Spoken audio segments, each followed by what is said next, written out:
Hi there, Janet Fritz here for Galaxy Girl Creations. Welcome to my channel. Welcome to another day of 31 Days of Cut Files. Today is day 10, and the cut file that we are using is the geotag swoosh. And then I am using a couple of things from the Some Assemblage Required shop. I am using these acrylic snowflakes. I'm only going to be using 2 of them because that's all I have left. And I'm going to be using one of these sleds on this particular layout. And this is a wood veneer piece. Okay, so I have the swoosh, I've got my background paper, I've got 3 photos, I have some large dies, and I'm spelling the word heavenly because that is the name of the resort that the kiddos are skiing at, or snowboarding at, I should say. I always say skiing, and they always correct me. We snowboard, we don't ski. So, snowboarding. And this, I want to say this was her, the little one's first trip actually snowboarding. I'm going to have to double check that, but if it is, I will be adding a QR code to this layout so that we can put a little video of one of her first trips and going down the hill a little ways. Now, mind you, of course, it is the kiddie hill, but you know, I think she was only 3 at the time, so I am going to give my title some dimension. I have run it through this 3D texture impressions folder by Sizzix. This one is actually called Honeycomb Frenzy. I don't know if it's still available or not, but if it is, I'll put a link to it down below. And I also ran the geotag swoosh through there as well. It took 2 times to run it through because, of course, my little folder is not big enough for the entire thing, and that's a-okay. Now I'm trying to get my spray mist to actually spray, but I couldn't get it to work. This is not uncommon with the media gloss sprays from Dina Wakley. They are acrylic based, and they don't they clog very easily. I will just say that. So I tend to usually apply them with a paintbrush, as I am doing here. This one is called Sterling, and it is silver. It's got a lot of silver in it, and it's very sparkly, and I really like the way that it comes out. It's very subtle when you're just seeing the layout as a whole, and it kind of looks like the title and the swoosh are not as bold, but I promise in person you can see it really well. And in the close-ups you will see all of that texture. You can kind of see it here as I've painted on the spray, but in the close-ups you'll see the texture really well. And one of the reasons I picked that particular texture is the brickwork in front of her in the middle photo there is actually little hexagons, and so I thought that would work really well and kind of just play off of that. And this, I'm gonna tell you right now, this layout's gonna be very simple, but between the cut file and the title, it does a lot of the work for you, so I didn't have to really add a whole lot to this one. I am inking up the outside of the letters and the swoosh with a little black soot distress ink just to give it a little bit of depth and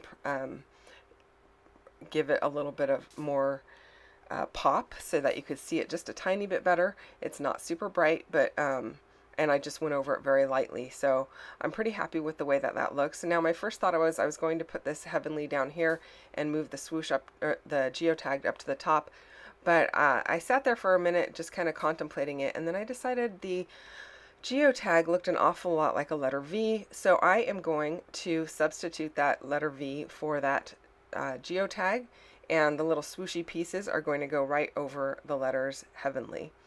And I really like the way that it looks. I think it looks really cool. So most of my work is in the title here, and it does a lot for me. Now, a lot of times with cut files, I will build a title on top of a cut file, and this time I am building a cut file on top of a title. So kind of in reverse. Yeah, I really like the way that it ends up looking. So I have pulled out the acrylic snowflakes that I have in my stash. These are the last 2 that I have, and they're going to make it on this page. So I'm going to stick one in the middle of the geotag for that center hole part, and then I'm going to put one up here at the top with the sled, and that is pretty much it as far as the embellishments are going to go. I'm going to do a little bit more work with some paper here. I'm adding some white paper, running it through the texture impressions folder, you do have to spray them a little bit with a fine mist of water so that they don't crack when the folder runs through your machine. It's a very deep impression, and a lot of times the paper will, I don't want to say tear, but it does, you know, leave holes in it if it doesn't have, if it's really stiff. So adding a little water gives it a little bit of flexibility to take those impressions. And so that's what I was doing there with my water bottle. Now I am inking this up again with some Black Soot Distress ink, and then this top piece I am going over it a lot darker like I did with the cut file. You may have noticed that I went back over the cut file after I decided to replace the V with the cut file, and I darkened it up a bit so it's got a darker shade of that silvery black, more like a charcoaly color than the letters behind it. And I'm going for that same effect up here at the top because I want to tie the top of my layout into the bottom of my layout and just give it a little bit more pizzazz up top. And now I got to let those dry just a tiny bit, and they're going to sit right up there at the top with that same kind of a feel. And that thinner piece, I would intentionally cut it to be similar to the thickness of the swoosh on the Heavenly piece so that it would really represent or have a similar effect as the bottom. I don't think I got quite as thin, but I tried to get as thin as I could and still have it look good and be able to manipulate it and paint it and ink it up and all of that and not tear it.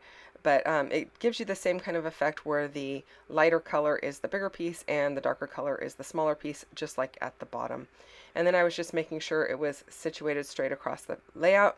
Now at the bottom here, I'm just kind of eyeballing it because I have more letters at the end of my word than at the beginning of my word, but I don't want it to look like it's super lopsided to the right or the left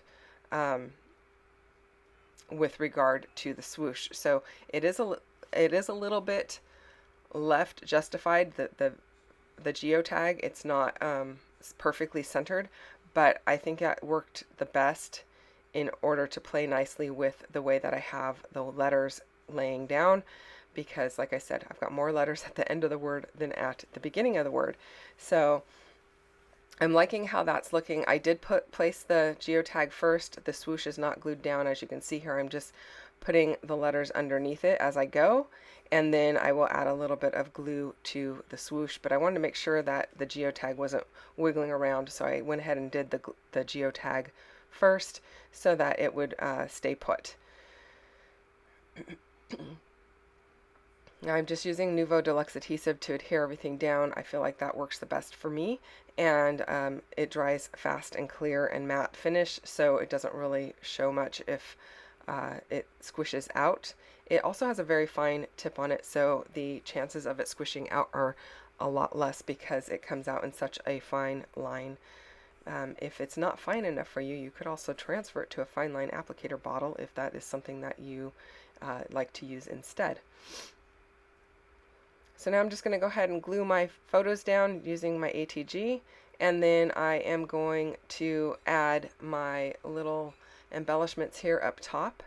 I was playing around with how to add this string to the front of the sled, and that is something that I always kind of like fiddle around with. The string thing is not, it doesn't come easy to me as to how to like get it on these embellishments the best, I guess.